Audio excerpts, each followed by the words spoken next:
fechar os olhos, por gentileza, vamos orar. Pai amado, Pai querido, obrigado, meu Deus, por esse privilégio dessa madrugada, de estar aqui na sua presença, meu Deus.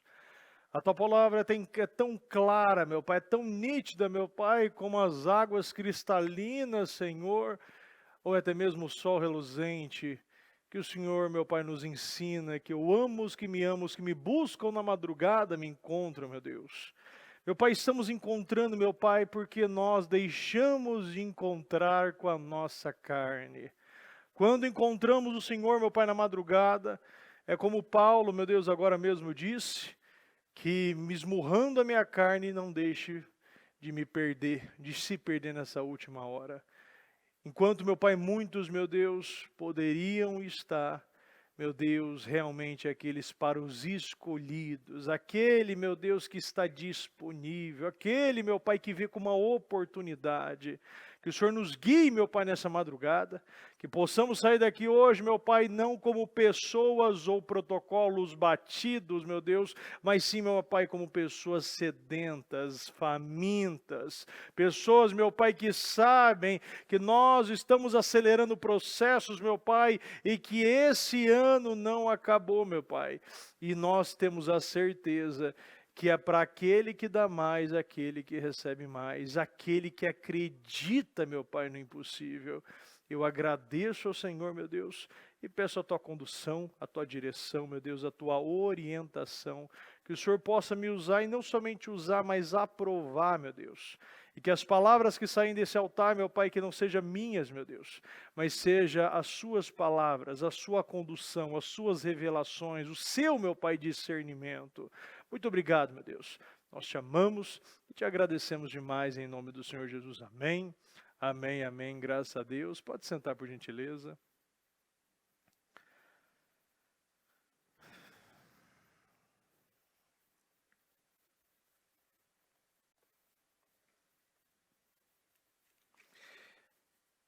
No culto dos jovens, agora há pouco, o título foi Acabou o Tempo. E eu falei muito referente sobre a volta do Senhor, o arrebatamento. O Senhor nos deixou uma mensagem muito clara das perguntas que foram feitas para os discípulos. No 4, cuidado que ninguém os engane. E nesse capítulo 24 fala muita coisa. Inclusive fala no 6, ouviram falar de guerras e rumores. 7, nações se levantarão contra nações. 9, eles os entregarão para serem perseguidos e condenados à morte. Naquele tempo muitos ficarão escandalizados, levantarão falsos profetas. E este evangelho do reino será pregado em todo o mundo como testemunho a todas as nações, e então virá o fim. Eu quero que você abra sua Bíblia no livro de João, capítulo 6, versículo 1. Depois disso, Jesus atravessou o mar da Galileia, conhecido também como mar de Tiberíades. Uma grande multidão o seguia por toda parte, pois tinham visto os sinais que ele havia realizado ao curar os enfermos. É muito interessante que Jesus ele nunca perseguiu multidão, mas a multidão perseguia Jesus. O problema desse mundo, um dos maiores problemas desse mundo, que a minha visão, na minha concepção, no meu entendimento, é que as pessoas estão procurando o amor, o preenchimento, a plenitude de Cristo em pessoas. Quanto mais a gente procura em pessoas para curar os enfermos, curar as nossas enfermidades, é um caminho oposto que a gente aprendeu. Nós não procuramos pessoas para buscar que essas pessoas curem as nossas feridas. A gente anda no propósito e quem estiver conosco, vem conosco, senão a gente vai sozinho. Quando você tem um propósito, você não vive mais de proposta, você tem sentido para a sua vida. E quando a gente tem sentido para a nossa vida, a gente cura as enfermidades e a gente vira um instrumento de cura. Nós viramos um instrumento de libertação, um instrumento de milagre. Então a grande multidão seguia, por quê? Porque tinha visto os sinais. O problema é que muitos se denominam cristão, fala de Jesus, mas não tem sinal de vitória. Fala que conhece Jesus, mas não tem um testemunho para contar. Fala que faz propósito, mas tem o quê? Uma pilha de propósito que parece que só imprimiu. Só mudou a capa, porque é os mesmos pedidos há mais de 10 anos. E quando você vê, não está influenciando ninguém. Uma das coisas que a gente aprende é: ama a Deus acima de tudo e ama o próximo como a ti mesmo. Quando você ama a Deus, você vive com um propósito. Como você ama o próximo, você começa a entender para que você foi criado. Uma grande multidão seguia. As pessoas querem seguir. Eu lembro de uma vez que uma pessoa veio falar comigo, e ainda eu falei para ela: quero que você tal alguma coisa. Faz tempo que eu não te vejo no evangelismo. Não. Não, porque eu estava viajando, tal. Mas é claro que eu quero ir, bispo, porque assim, eu quero ir, como ele usou a expressão? Ele usou a expressão: eu quero participar, porque você atrai muita gente. E eu fiquei aquilo na minha cabeça: por que eu atraio pessoas? Obviamente, eu não tenho essa inteligência, não tenho essa sabedoria, não tenho essa influência, tudo vem de Deus. Da mesma maneira que, como o próprio Ló disse, do pó eu vim, do pó eu vou voltar. Porque eu sei que se alguém fez um vaso aqui, foi o Senhor. Mas eu fiquei pensando, as pessoas elas querem o quê? Resultado. Você não vai para uma empresa e você não fica por ela, e você não cria pessoas leais por causa de dinheiro. Você cria por causa de ideias, por causa de visão, por causa de coragem. E as pessoas querem viver o quê? Algo que representa realmente o que está na Bíblia. Nós precisamos ter vitórias na nossa vida, porque multidões nos seguirão. E muitas vezes não é nem multidão, às vezes você quer mesmo é sua família. O problema é que quando você chega, muitas pessoas estão chegando em casa e não tem sinal de mudança nenhum.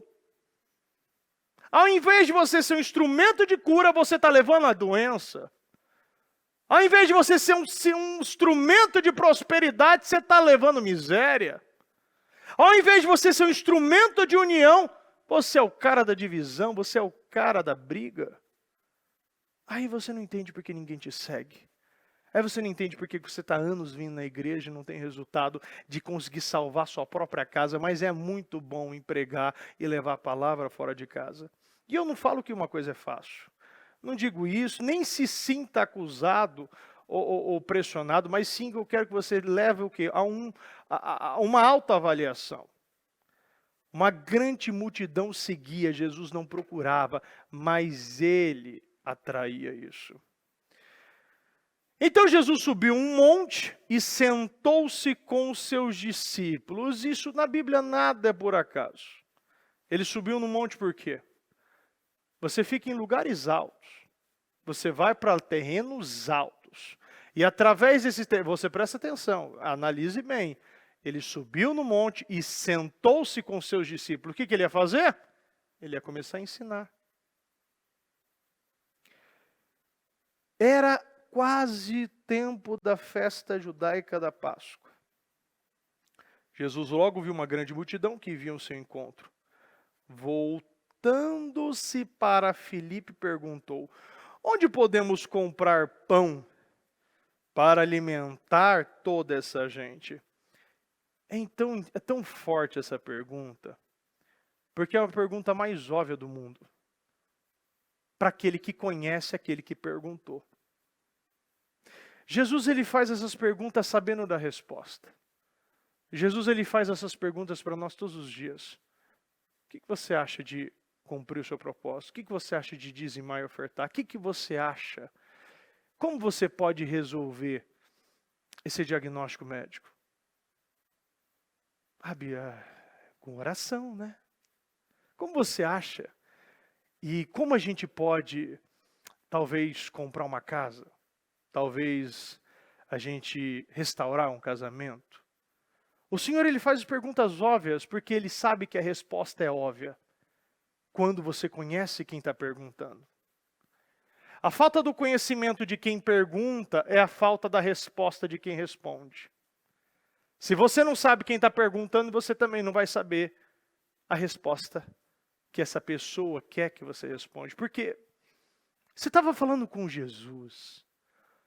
Você estava falando com Deus, um carne e osso, humanizado. Você estava falando com o Criador. Você acha que Ele quer saber a tua opinião? O Senhor, Ele quer nos testar e perguntas vêm e nós não sabemos a resposta e por causa disso que tem coisa parada na nossa vida. A gente tem respostas que a gente até já viveu isso. Tem pessoas que já viveram as mesmas coisas toda vez e não sabem a resposta certa ainda. O Senhor perguntou, onde podemos comprar tanto pão para alimentar essa gente? E a resposta dele? Jesus logo viu agora. Próximo, 6. Disse isso para pôr Filipe à prova. Ele disse isso para pôr Filipe à prova, pois já sabia o que ia fazer. O Senhor sabe o que vai fazer. É interessante que às vezes as pessoas não reparam que o propósito ele vai ser cumprido de todo jeito. Se você quiser participar ou não. Eu falo às vezes para as pessoas que estão junto comigo, que trabalham comigo, eu não sei de onde vai vir, mas eu sei que eu vou fazer o trabalho. E esses últimos meses, eu lembro que a doação para o trabalho da sede deu uma diminuída, esses 2 meses. Eu não sei como eu vou fazer, mas eu vou fazer. Não importa como vai ser, porque vai vir de algum lugar. Mas bispo, não importa, mas vai vir de algum lugar e sempre vem. O maná, ele sempre cai. É impressionante. Se não vem de um outro, vem de outro. Se não vem de outro, se levanta uma pessoa que não tem condição, às vezes, de vir, mas vai lá e faz uma oferta. E a gente faz o trabalho.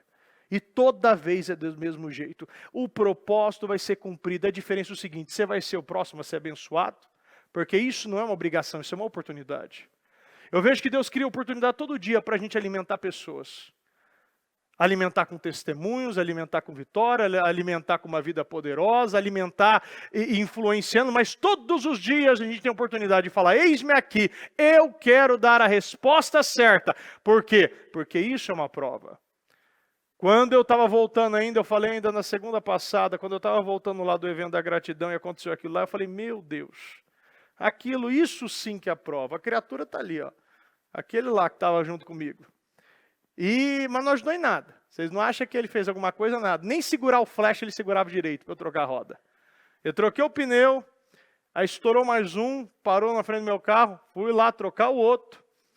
Aí a gente não achou a chave, porque o cara não tinha nem a chave. O teste foi tão grande que o cara ele tinha um step, mas o cara não tinha a chave para trocar a roda. Como era Ford, o outro não dava certo. O carro da polícia que estava parado lá, que não fez nada, não deu certo, o meu não deu certo, nenhum dava certo.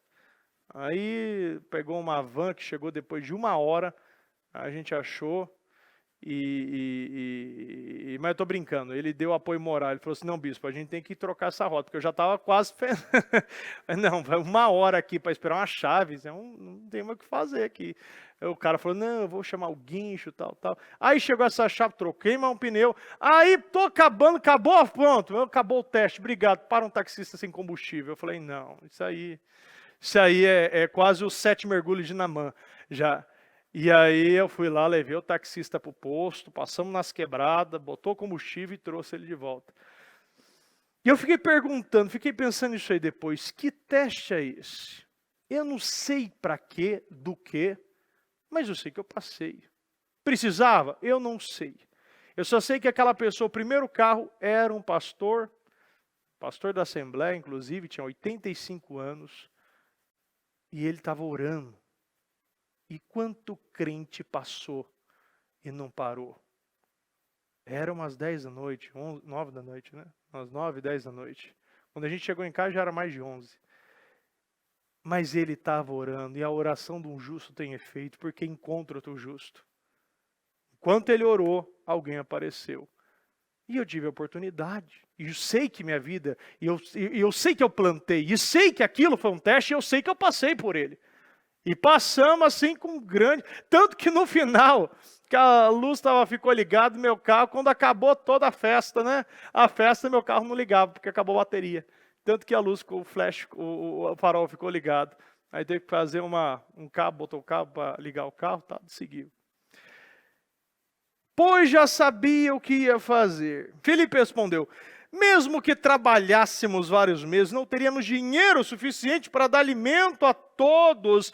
Isso é a resposta errada. Se você um dia quiser uma resposta, quando você encontrar uma oportunidade, aprende com Filipe. Essa é a resposta que o Senhor não quer ouvir. Porque a gente vê tanta oportunidade na vida, tanta oportunidade na obra, e a gente, meu Deus do céu, mas eu precisaria de mais de 100 pessoas para limpar todas essas cadeiras. Eu precisaria trabalhar muito para conseguir doar essas cestas básicas. Mas isso não é fé. Porque ele estava falando com Jesus. Como você vira para Jesus e fala, o dono do ouro e da prata, e fala, é impossível. Eu teria que trabalhar uma vida. Mas peraí, para Deus 1000 anos equivale a um dia. Quantos dias aqui? Isso aqui era horas, então. Se ele precisava trabalhar, mas ele trabalhava horas, minutos, segundos. Como a gente responde para Jesus oportunidades como essa e responde na força da carne? Não vê, limita Jesus e depois fica questionando porque eu não consegui alimentar e multiplicar minhas bênçãos. Porque aqui era um momento de multiplicação. Essa é a atitude de fé, a resposta que o Senhor queria. E tem muita gente dando a resposta de Filipe. Tem muito Filipe. Mesmo que trabalhasse muito, eu não conseguiria pagar esse voto. O Senhor me compreende? Mesmo que eu tentasse muito, eu não conseguiria restaurar esse casamento. Mesmo que tivesse medicamentos muito bons, eu não conseguiria me livrar dessa doença. Eu não conseguiria fazer essa radioterapia, essa quimioterapia. É impossível. Então um dos seus discípulos, André, irmão de Simão, falou, essa foi quase certo, bateu na mas foi quase. Ele levantou, ele entrou no assunto. Eu gosto disso quando você vê aquele irmão que está fazendo besteira, você assume para salvar a casa. Sabe, aquele momento, né, que você vê que o barco está afundando e você percebe que isso é uma oportunidade. Mesmo se ninguém me chamou na história, eu vou entrar. Mesmo que ninguém falou comigo, eu vou pegar essa bênção para mim. Quem já entendeu oportunidades e pegou bênção que era de outra pessoa, mas você pegou para você como oportunidade? Hã? Aqui está um rapaz com 5 pães de cevada e 2 peixes. Mas que adianta isso para tanta gente? Olha aí. Quase. Aqui está um rapaz, o Senhor precisa só de um instrumento. Eu gosto muito que o Senhor sempre realizou milagre através de algum objeto, alguma pessoa sendo usada. É impressionante que o Senhor sempre precisa de algo material para trabalhar e virar algo sobrenatural. Sempre Ele pega algo natural para virar sobrenatural. Sempre Ele pega o que é possível para se transformar em impossível. E essa é uma das palavras que eu gosto muito, porque isso mostra que qualquer um pode virar um instrumento de milagres e de vitórias. Esse rapaz não tem nome, mas veio dele a multiplicação. Muitas vezes você não tem até nome. Você muitas vezes não é nem contado. Você pode ser um jovem que não tem nem experiência, mas foi de você que veio a matéria para se transformar e multiplicar e alimentar tanta gente. Quantos jovens eu já vi lutando e sendo coluna da própria casa? Quantas pessoas que era aquela pessoa incapaz? Não dava nada para você. Você, muito pelo contrário, você era o problema. Você era aquele rejeitado, mas veio de você a mudança da tua casa. Você se transformou em uma grande coluna. A gente percebe isso. O rapaz não tem nome. Mas quando você tem um nome de Deus na tua frente, você não precisa ter nome. Eu falei no trabalho ainda que a gente realizou da gratidão, e eu falei para eles, eu entreguei no culto, na pregação que eu fiz, eu entreguei para cada um sachêzinho de sal. Aí eu pedi, em um momento, eu falei para eles, tira o sal, corta o sachê e bota um pouquinho na pele e prova. Eles provaram, sentiram aquele gosto, né, bem salgado. E eu falei, ninguém vai num restaurante ou na casa de alguém depois e volta falando, nossa, que sal gostoso, eu quero comprar esse sal para minha casa. Eu preciso de sal, esse sal mudou minha vida. O sal, ele sempre vai sumir e ser esquecido em algo muito maior. Sem sal, você percebe. Com sal, você fica oculto. Porque essa pessoa ela vai sair e vai provar esse alimento, vai provar desse milagre e vai saber, aquilo tem sabor. O sal ele é esquecido, mas sem ele a gente percebe. A gente veio para salgar, mas você não é o instrumento, o prato principal. Nós fazemos parte de um plano e a comida vai ser servida de qualquer jeito e você pode ser o sal que dá sabor a esse milagre. A gente pode participar e ser o sal que salga a terra. Porque se a gente não salga, a gente só se torna mais um que é pisado por homens. Se você não ilumina, você só vai ficar mais um quarto escuro como muitos estão. A gente veio para ser luz, a gente veio para ser sal. E esse rapaz estava aqui para ser sal. Ele estava fazendo parte de algo muito maior, que é alimentar mais de 5.000 homens, fora mulheres e crianças. A gente está falando de uma quantidade de praticamente 10 a 15 mil pessoas aqui. Mas esse rapaz só queria ser sal. Teve alguém que achou ele no meio da multidão. Mas é ele que foi um instrumento desse milagre. E às vezes a gente acha que a gente não é capaz, muitas vezes por não ter nome. Muitas vezes falta até identidade para muitos. Pela falta de identidade, pela insegurança, pelas suas experiências passadas, pelos seus traumas e abusos sofridos, você acha que Deus não pode te usar. Mas Ele quer te usar, porque quando pior o problema, quanto mais doente você é, mais o nome dele é elevado, engrandecido, exaltado.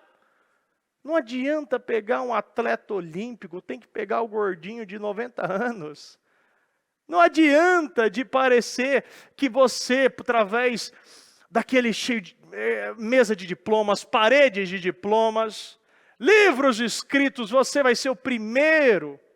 É aquele muitas vezes analfabeto.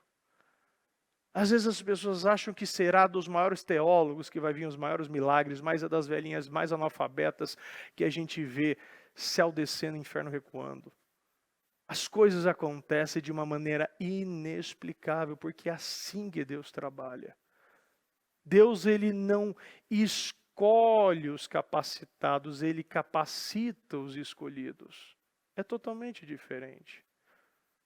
E quanto mais a gente desejar que o meu nome seja parecido, menos ele vai ser usado. Quanto mais você se esconder nas sombras e nas asas do Senhor, aonde ninguém te vê, mais ele vai te usar.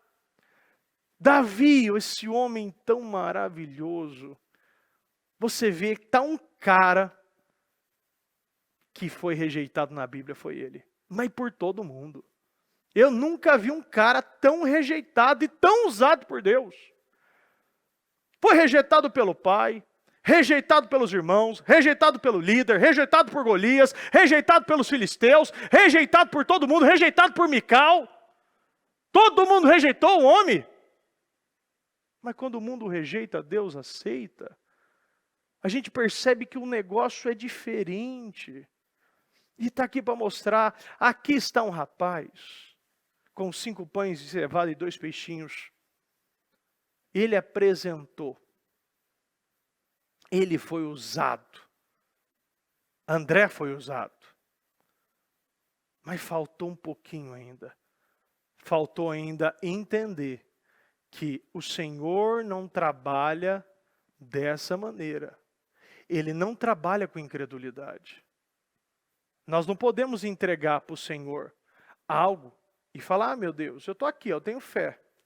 Mas o que adianta, né? Estou aqui, ó. Vou dar o que eu tenho aqui, 10 reais, tem 10 reais no bolso. O que eu vou fazer com 10 reais? Vai fazer demais. Então eu penso que esse rapaz vem para ensinar muita coisa. Jesus respondeu, digam ao povo que se sente. Mais uma vez, o Senhor ele queria que eles aprendessem até em um milagre. Naquele momento todo mundo tinha que aprender. Todo mundo, mesmo você comendo, mesmo você estando lá de passagem, ou até mesmo muitos aqui, que a gente viu que ele no início, ele apareceu, saiu de uma multidão, entrou na outra, ou seja, os sinais apareceram da onde? Que ele curou uma multidão. Ele estava aqui mais uma vez ensinando algo. E as pessoas precisavam aprender esse algo. E nós estamos sentados, vivenciando algo. Jesus respondeu, digam ao povo que se sente. Todos se sentaram na grama que cobria o monte. Só os homens eram cerca de 5.000.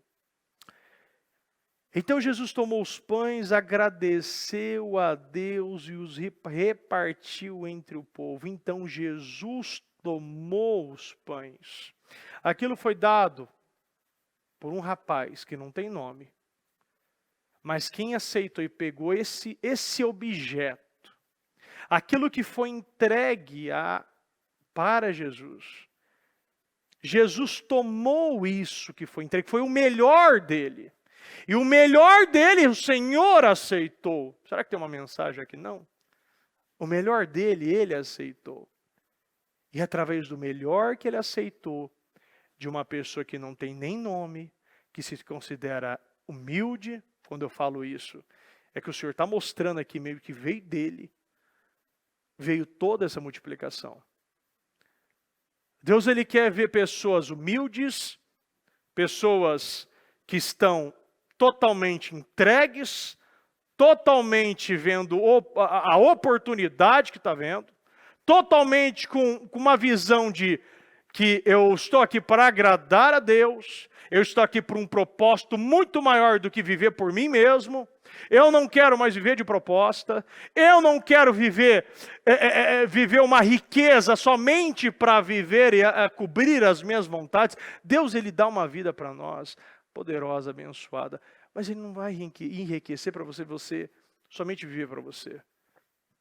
Talvez o melhor dele, e o melhor de muitos, é o que o Senhor está buscando. Eu falei ainda na segunda-feira, essa segunda, que às vezes a gente olha para as moedinhas e acredita que, né? Hoje mesmo, é interessante que hoje mesmo veio falar uma pessoa comigo, e falou, bispo, o que você falou na segunda-feira, eu já tinha ouvido a bispa falar, e eu tinha um monte de moeda em casa, e tinha uma vergonha de entregar essas moedas. Vai, traz essa moeda logo, mulher.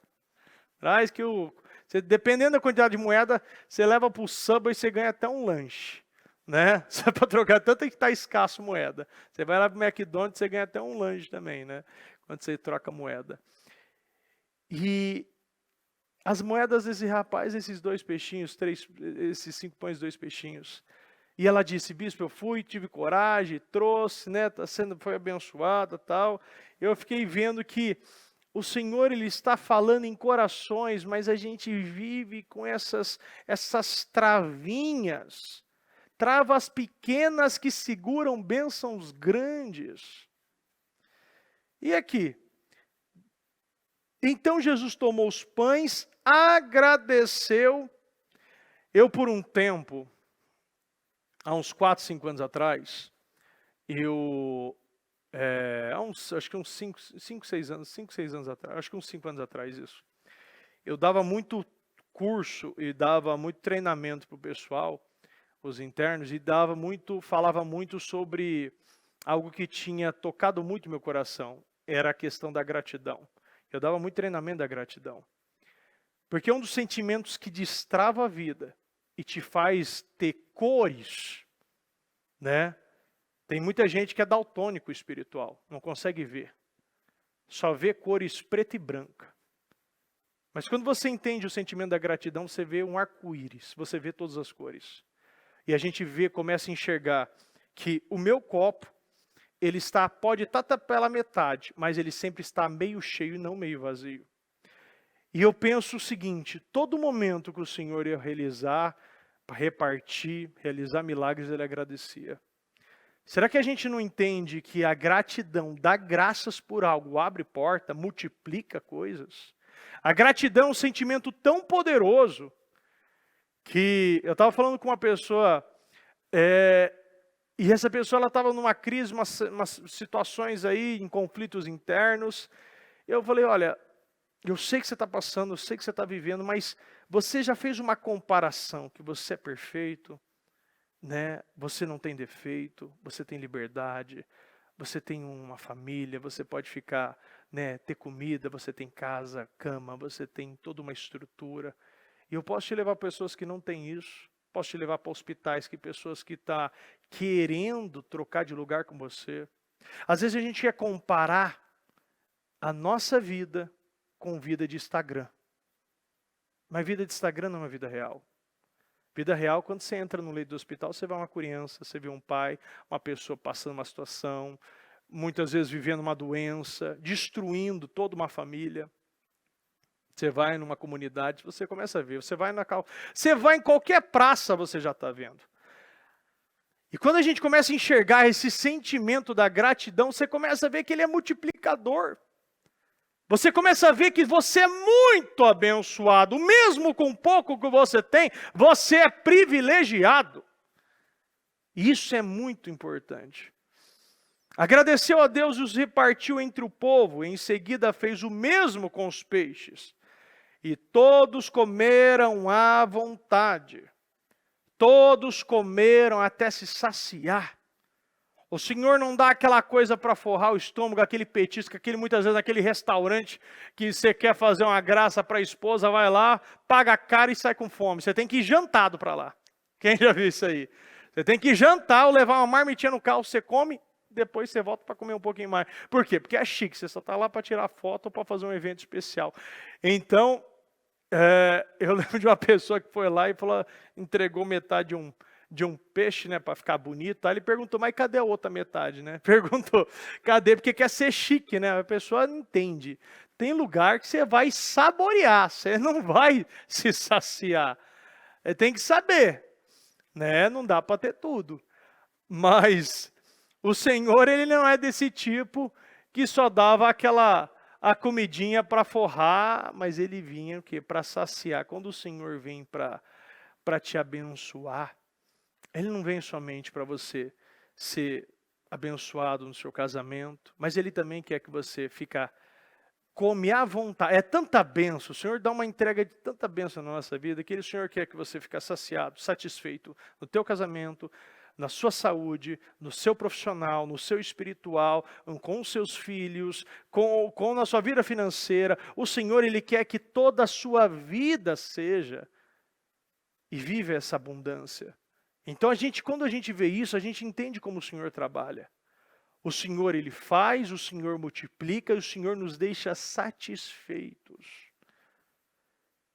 Então, Jesus tomou os pães e deu graças e o repartiu entre os que estavam assentados, tanto quanto queriam, e fez o mesmo com os peixes. Depois que todos estavam satisfeitos, repita comigo, satisfeitos. Jesus disse aos seus discípulos, agora juntem os pedaços que sobraram, para que nada se desperdice. Isso é algo também importante. A gente fala muito de desperdício hoje. Tem pesquisas que falam que cada 1/3 de tudo é jogado fora no mundo, né, de alimentos. E a gente vê que tem pessoas que desperdiçam muito. Eu lembro de uma pessoa que estava sendo tão abençoada, e começou a fazer tanta besteira. Meu Deus, eu chamei a atenção. Assim, se pergunta para mim, eu vou falar, como se diz, né? Você perde a amiga, não perde a bronca, não perde a piada. E ela foi, viajou, e ficou tempo, chegou depois do propósito. e quando chegou na outro lugar onde ela foi, comprou um monte de coisa, deixou lá para quando ela for para lá visitar. E quando ela chegou, eu falei, não, você não está fazendo isso, você tem um plano tão, Deus tem tanta coisa para você, e você fica desperdiçando, você fica gastando aquilo que não é pão, você fica perdendo o propósito. Quando a gente começa a gastar em coisas que não mudam nada, não agrega nada, coisa besteira, somente com besteira, não é luxo fazer uma viagem, não é isso que eu estou falando. Tem gente que rasga mesmo, rasga dinheiro. Isso é desperdício. O Senhor não nos ensina para desperdiçar. O Senhor nos ensina o quê? Juntem todos os pedaços que sobraram, para que nada se desperdice. O Senhor tem um propósito para tudo. O Senhor quer que tudo seja guardado e seja usado também. Às vezes você não vai saber usar, mas outras pessoas vão usar. E a gente precisa ter propósito, senão a gente vive por propósito, a gente vive perdido, alienado. Nós precisamos treinar a mente constantemente, a fim de pensarmos e ter essa cabeça relacionada a milagre. Aqui quando nós lemos, a gente vê duas escolas. A gente vê a escola de Filipe e a gente vê a escola de André. Onde podemos comprar pão para alimentá-los? A escola de Filipe é aquela que fala somente do que é impossível, aquilo que não é alcançável, aquilo que parece que você nunca vai viver. Estamos no deserto e é tarde demais e as pessoas não podem ser alimentadas.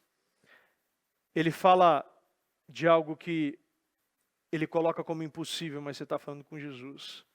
Para Jesus nada é impossível. Para o Senhor, qualquer milagre, para Ele não é milagre. Para Ele é cotidiano. Para nós é milagre. Para nós é difícil. Para nós é impossível. Mas para Deus não é. E se para Deus não é, por que eu quero usar as minhas fontes, a minha mente, as minhas experiências negativas para calcular e limitar a Deus? Eu não posso trabalhar com a mente de Filipe. André, ele apresentou algo, mas de cara disse que era pouco demais. Embora duvidasse, até chegou a apresentar esse menino. Mas o que a gente pega de André, sem dúvida alguma, é a coragem. Porque ele teve coragem. Ele teve coragem de dar uma solução.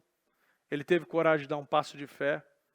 Ele teve coragem de pegar alguém que ele viu na multidão e apresentar. E esse alguém se deixou, ele se deixou estar disponível para o Senhor. Pedro, André, Filipe e Natanael eram de Betsaida, um lugar de incredulidade. Quando a gente pega Filipe, é um nome grego, e Natanael é um nome hebraico. E a gente via aqui uma mistura de culturas.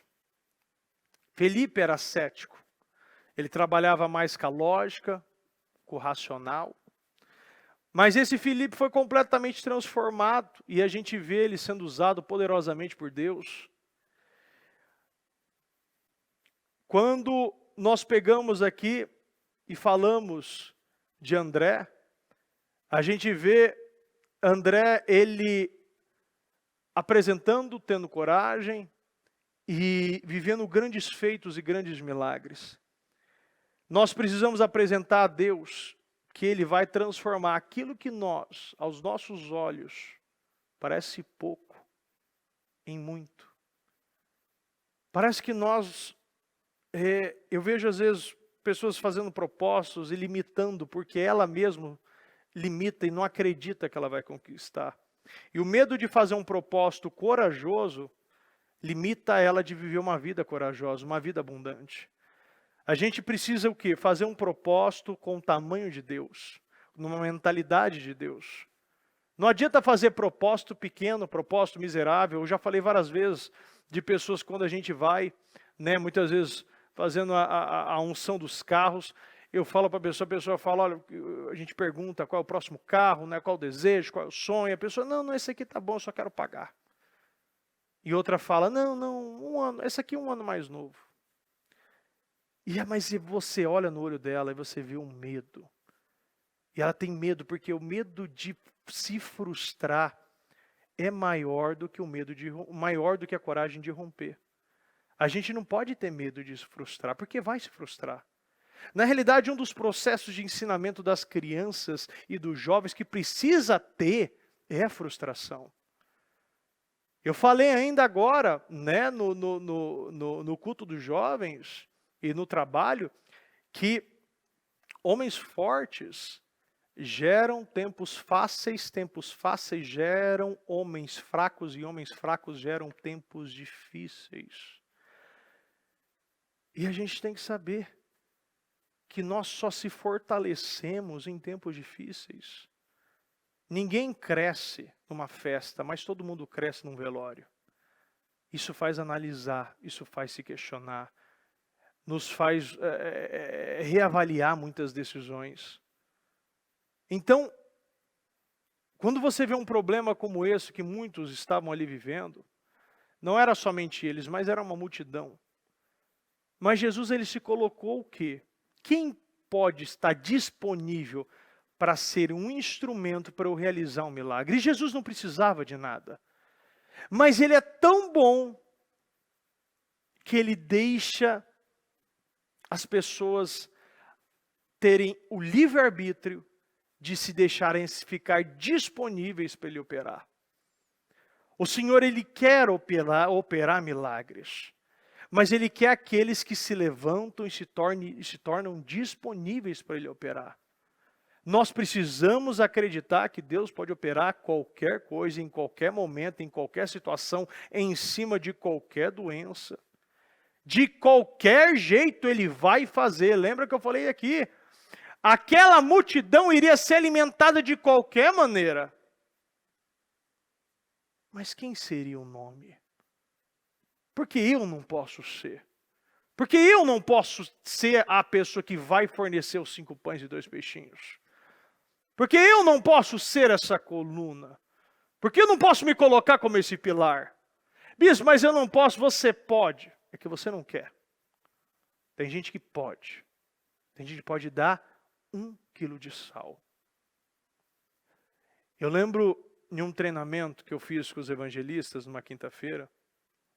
E eu falei assim para eles, vocês estão comigo todo trabalho, né? A maioria estava pelo menos, ao todo trabalho, todo sábado. E eu falei, mas isso não basta. A gente precisa dar passos de fé. E eu quero que pelo menos se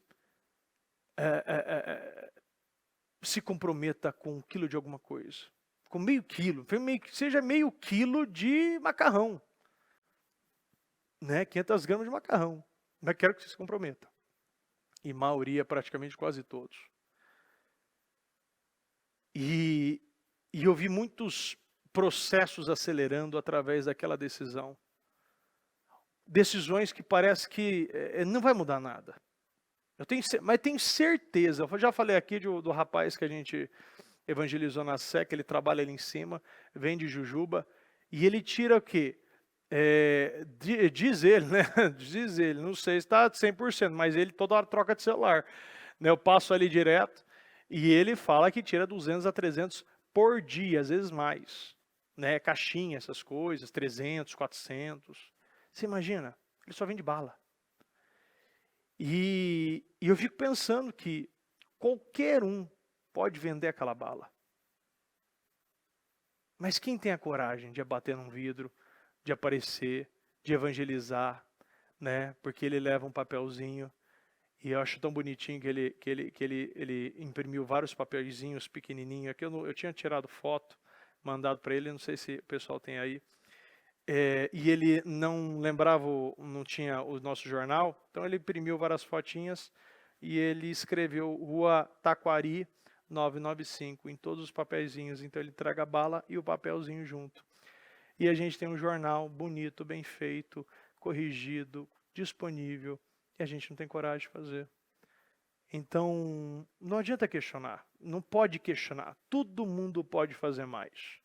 A gente pode ser esse rapaz quem teria coragem? Porque muitos assim, é interessante que às vezes a gente chega no altar, e a bispa, eu lembro na pandemia ela ter falado isso, que a igreja fechou e a gente tem que pagar aluguel, tem que pagar as coisas. Nada fecha, né? Só aí fecha a igreja, mas continua tudo funcionando.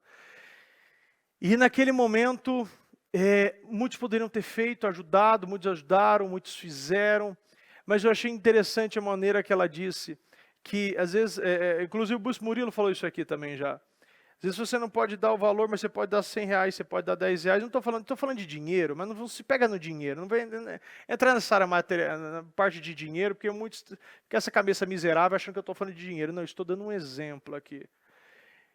Naquele momento, aquele rapaz, olhando que aquela situação era para alimentar 15 mil pessoas, quem tem coragem de chegar com 5 pães e 2 peixinhos e mostrar para Jesus?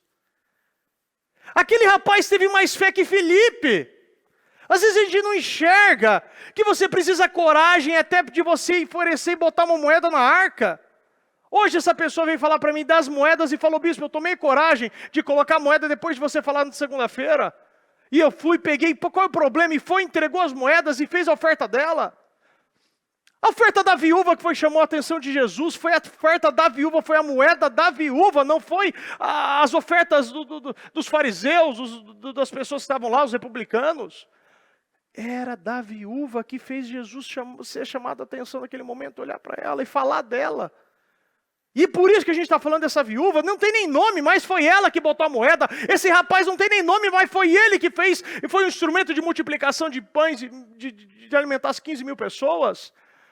Cadê a coragem da gente oferecer e acreditar que isso será multiplicado?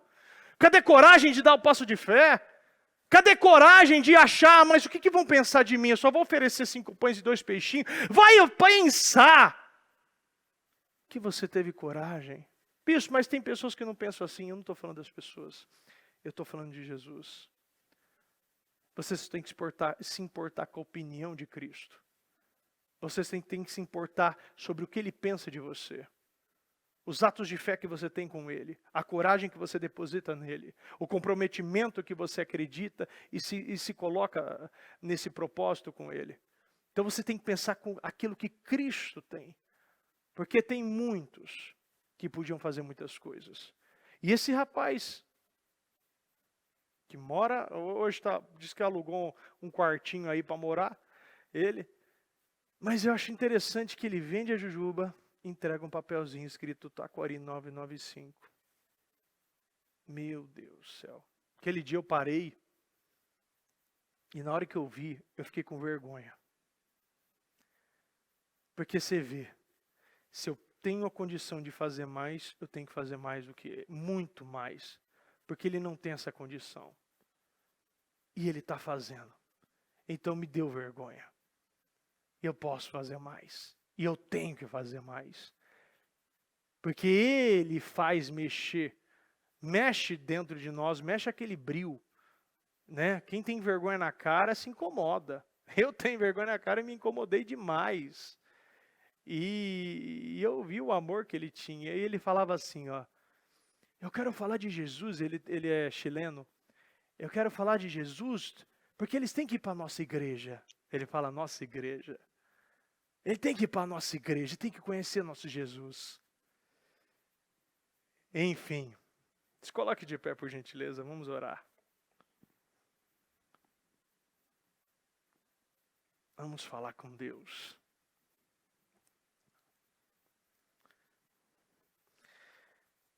Feche seus olhos.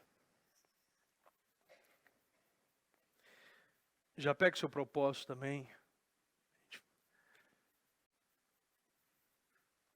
E eu quero que nesse momento você faça uma autoavaliação e pense. O que você, hoje, você enxerga que você está agindo com covardia e pode fazer mais? O que nós podemos, o que nós estamos limitando a Deus? A maneira que a gente acredita, está vendo, enxergando hoje, que eu estou fazendo muito pouco. Bispo, mas eu estou aqui na madrugada, isso não importa o que você está fazendo aqui. Importa o que você vai fazer depois daqui.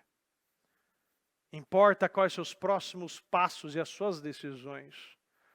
Porque agora você está aqui. Mas o amanhã não nos pertence, mas as decisões de agora, o plantio que eu estou plantando hoje em Deus, os votos que eu realizo agora com o Senhor é que vai importar, porque isso acelera e destrava muitas coisas.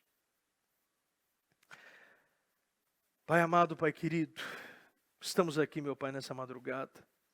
Eu agradeço, meu Deus, essa oportunidade. Eu sei, meu Pai, que essa palavra veio por um motivo, um porquê e um porém, meu Deus. E que o Senhor possa, meu Pai, encontrar, meu Pai, aqueles, meu Pai, que se deixam estar disponíveis.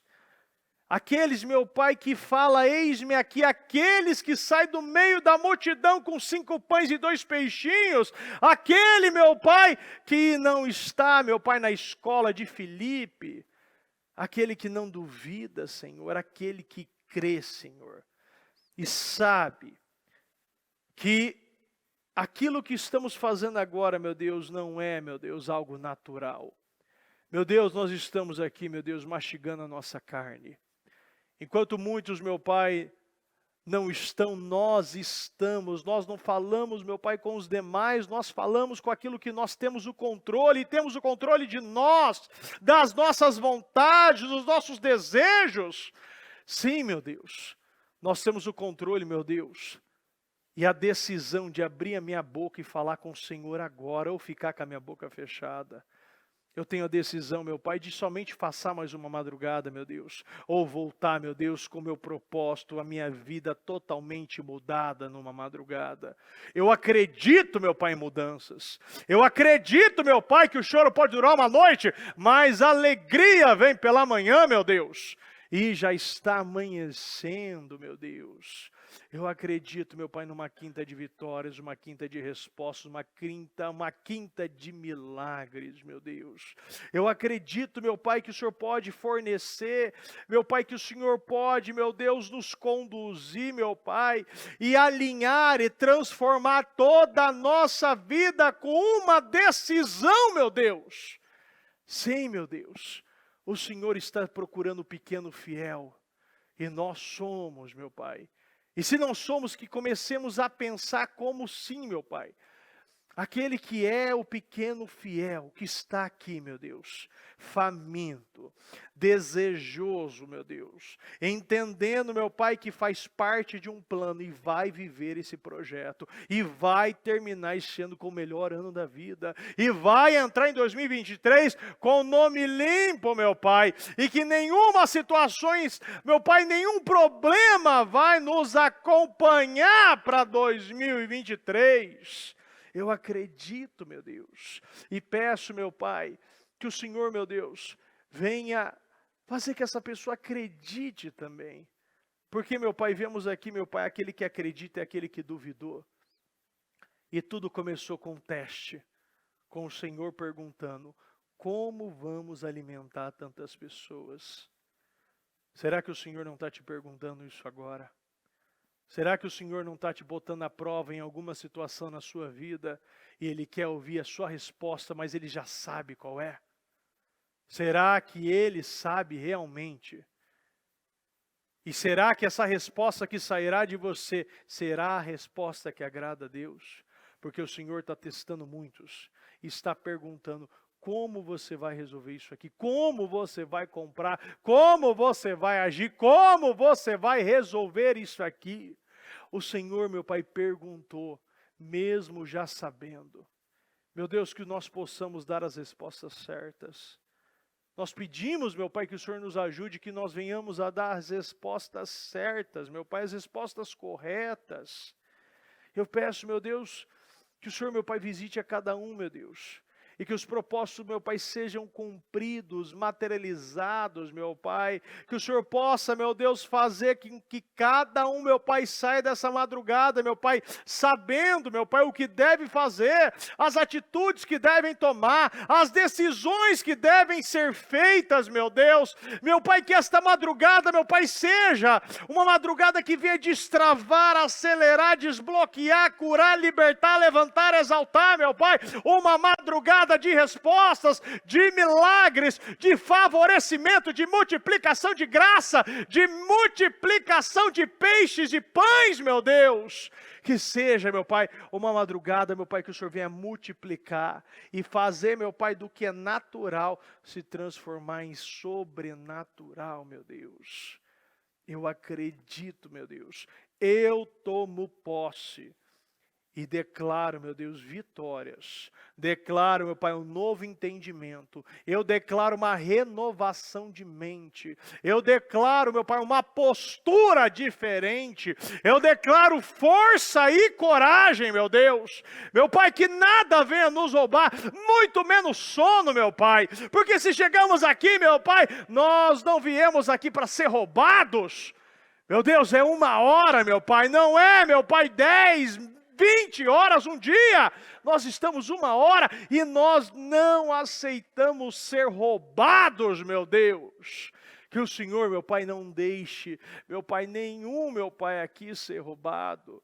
E que possamos, meu Pai, sair daqui, meu Deus, já, meu Pai, com estas decisões. Eu abençoo a sua vida, abençoo a obra das tuas mãos, que aonde você tocar as bênçãos estará e vai te acompanhar. Aonde você pisar, que as portas sejam abertas, escancaradas. Que você veja o Senhor operando na sua empresa, na sua família, na sua casa, no seu emocional, no seu espiritual. Que a tua mente seja a mente de Cristo, que a tua visão seja a visão de Cristo, que a tua audição, o seu modo de falar, a sua liderança, sim, meu Deus, que seja, meu Pai, pequenos Cristos, meu Pai, saindo, meu Pai, dessa madrugada, crendo, desejando, meu Pai, e tendo a convicção, meu Deus, que nós cumprimos e ainda cumpriremos, meu Pai, tudo aquilo que o Senhor, meu Pai, está